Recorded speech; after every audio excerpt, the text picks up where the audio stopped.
দিনের প্রথমার্ধে রাজধানী ঢাকা ও আশেপাশের এলাকায় হালকা থেকে মাঝারি ধরনের বৃষ্টির আভাস দিয়েছে আবহাওয়া অধিদপ্তর। একই সঙ্গে দিনের তাপমাত্রাও কমতে পারে। রবিবার সকাল ৭টা থেকে পরবর্তী ৬ ঘন্টার জন্য ঢাকা ও তার পার্শ্ববর্তী এলাকার আবহাওয়ার পূর্বাভাসে এসব তথ্য জানানো হয়েছে।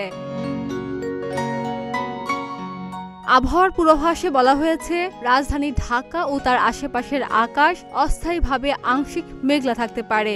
একই সঙ্গে হালকা থেকে মাঝারি ধরনের বৃষ্টি ও বজ্রসহ বৃষ্টির সম্ভাবনা রয়েছে। এ সময় দক্ষিণ ও দক্ষিণ পূর্ব দিক থেকে ঘন্টায় ১০ থেকে ১৫ কিলোমিটার বেগে বাতাস প্রবাহিত হতে পারে। দিনের তাপমাত্রা সাধারণত ১ থেকে ২ ডিগ্রি সেলসিয়াস কমে যেতে পারে।